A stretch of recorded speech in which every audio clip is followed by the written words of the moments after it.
Welcome to the STEAM Investigative Process Orientation. In this video, I am going to show you 12 exciting ways you can learn to master the STEAM Investigative Process. Did you know? The STEAM Investigative Process, or SIP, is an effective communication tool that helps you improve your critical thinking skills so you can make good decisions, solve problems, and achieve your goals. Let's say you were working on an environmental justice project. Here are 12 ways the SIP can help get your project done.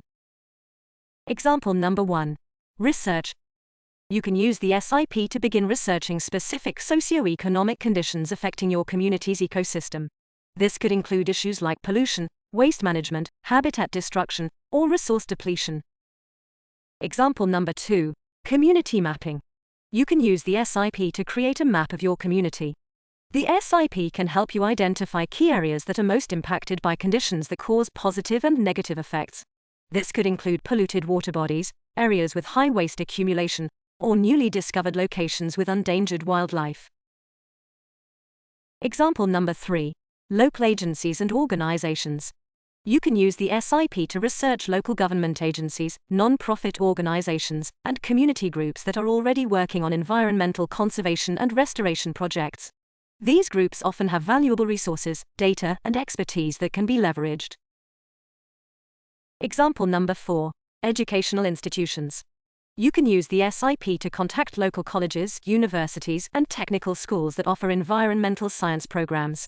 They might have faculty members or students willing to collaborate on projects or provide guidance. Example number 5. Industry partners.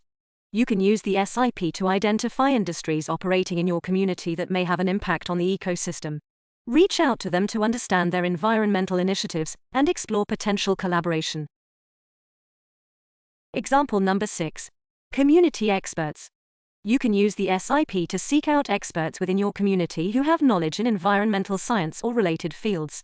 They can provide insights, suggestions, and connections to resources. Example number 7. Community surveys. You can use the SIP to conduct surveys or interviews with community members to understand their perceptions of the environmental challenges and gather ideas for potential solutions. Example number 8. Local media. You can use the SIP to stay updated with local news and media so the data you gather can be relevant and demonstrate your effort to stay informed about ongoing environmental issues, initiatives, and projects within your community. Example number 9. Site visits. You can use the SIP to physically visit areas that are impacted by the identified conditions.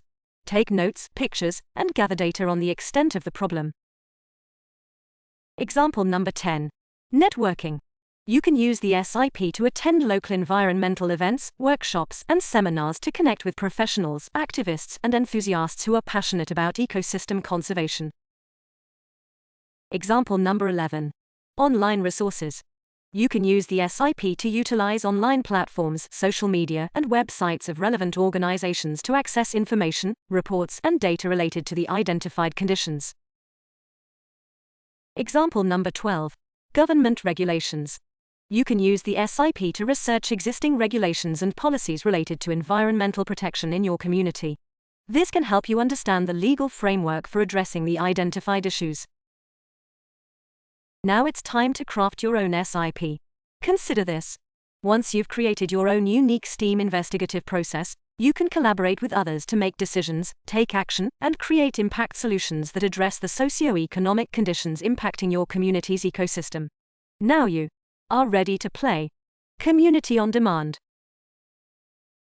Good luck on your learning journey.